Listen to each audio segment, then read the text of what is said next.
Right, when your film is completely finished and you're happy with everything, from the opening title through to the closing credits, it's time to render out your film to a file ready for submission. The first thing to do is to make sure that the sequence is open on the timeline and selected.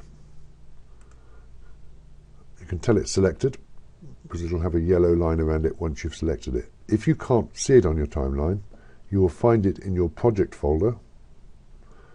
Double click on it to open it so you can see the timeline. The second thing to check is that your work area is covering the area you want and just the area you want. Having done that, to actually export, you go to File, Export, Media. And that will bring up this dialog box. The keyboard shortcut for that is Control-M on a PC or Command-M on a Mac.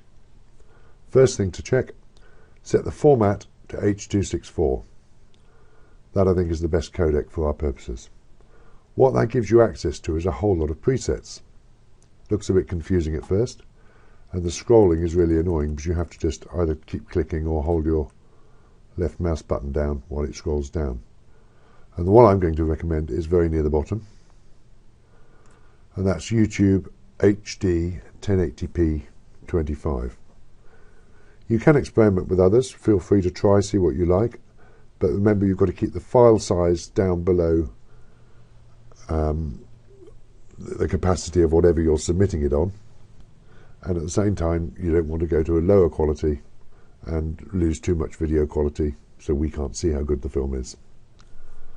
So I would recommend YouTube HD 1080p 25 is a very, very good balance between quality and file size.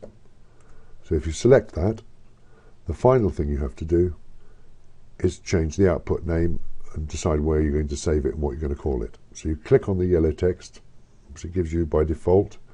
It will give you the sequence name. First of all, decide where you want to put it.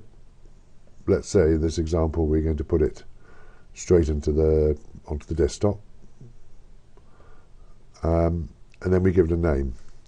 Now don't change the extension, make sure you leave it as .mp4 on the end, and the name you need to give it should be formatted like this. Start with the module code. Separate each element with an underscore. So I've put in FC 1900 underscore, and then the title of your film, whatever it might be. Then another underscore. And then each student surname and student number in this format. So say we have Smith 1 2 3 4 5, Jones 3 4 3 4 2,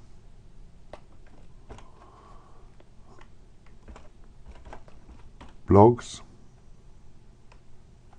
1 1 2 1 2 2 3 rather, and so on until you've got the entire crew listed in there. So just to recap, that's the module code, the film title, the title you've given it, and then a list of each student with their student by surname with their student number. And that's all you need to do. Once you're happy with the name, you click Save. And to export it, I tend to usually click this button, although nobody seems completely sure precisely what it does, just to use maximum render quality. You notice it's giving you an estimated file size here, and that's a very reasonable size for this film, which is about 2 minutes odd long, I think. So then we click Export, and it will do the audio previews first.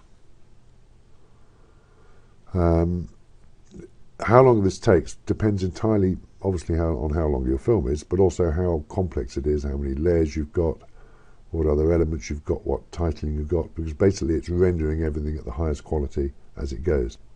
Don't start rendering 15 minutes before the deadline. You may even find that you have to do it more than once if you're not happy with the result. So give yourself time to render out a satisfactory finished film.